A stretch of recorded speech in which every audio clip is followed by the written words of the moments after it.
Edward Kelley traveled from Maryville to D.C. to storm the U.S. Capitol on January 6, 2021. Tonight, he is back in a Blount County jail behind bars even after a pardon from the president. Here is 10 News anchor Brittany Bailey.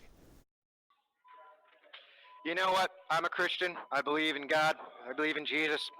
Don't fear those who can destroy the body. Fear those who can destroy the soul. They throw me in prison for life. I'll make the best of it and glorify Him the best I can. Inside the walls of the Blount County Jail, Edward Kelley is leaning on Scripture as he faces down a potential life sentence. I was unjustly arrested. I was unjustly prosecuted and unjustly convicted. All of that needs to be overturned. Kelley is a January 6ther who stormed the Capitol on that infamous day 4 years ago. He barged through barriers, broke out a window, and pushed down a Capitol police officer. For all of that, President Trump pardoned him. But a judge ruled that pardon would not extend to his other crime, plotting to kill the FBI agents who were investigating him. So Kelley now wants President Trump to help him with that case. The biggest plea I'm making is basically to either clarify that the pardon covers these charges, make a new pardon, or have the Department of Justice bring the wrongdoers to justice in my case, or investigate the U.S. attorneys and just have people above the Eastern District of Tennessee look into this. The criminal complaint in this case shows Kelley made a kill list with 37 names and was caught on recording saying every hit has to hurt. He was found guilty and is now waiting to be sentenced. Despite that, Kelley claims he is not a violent man and downplayed his actions on January 6th. If people think I'm some evil, violent, angry guy just waiting to snap, they definitely got that one wrong. What you see in Kelley's case and what you see really across the board in the 1600 are individuals who are either directly involved in violence, punching cops, fighting them with hard video evidence of this.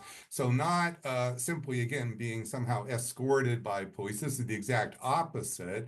Robert Pape is a professor at the University of Chicago, and he oversees the Chicago Project on Security and Threats, which has studied the cases of the hundreds of Americans charged for January 6th and created a database to better understand who stormed the Capitol that day. It shows they were mostly married men with a high school education, almost evenly split between white-collar and blue-collar jobs. They came from 47 different states, with about 15% having military backgrounds, including Kelley, who served in the U.S. Marines. And hundreds of those arrested that day were charged with violent crimes. You can see that it came from basically normal Americans. And a big part of that is Donald Trump said that he basically evoked patriotism. And similar to how you get normal Americans signing up for the military, you got normal Americans signing up for Donald Trump's cause in this case. We heard familiar themes in our conversations with Edward Kelley, who told us he was protecting his fellow Americans that day. Has there ever been a moment like that where you sort of had some folks in your family you were close to turn away, make you reconsider anything that has happened or that you've done? I'm trying to fight for them. I'm trying to fight for their freedom and their future. If they don't like it, that's on them. I mean, the fact of the matter is people want to eat their steak. They don't want to see how the cow is slaughtered. Kelley has never wavered in his belief that he is a patriot and deserves his freedom. And he is adamant that if he gets out, he plans to live a quiet life, reconnecting with his two sons.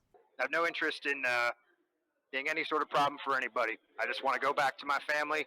But while he waits for what he hopes will be a full pardon in his FBI case, Professor Pape worries about the lasting impact of the president's use of that power. And it may be that January 6th and the pardons have established a new norm that political violence is now acceptable in our country. And is that really the country we want to live in? Edward Kelley is set to be sentenced in July for plotting to kill those FBI agents.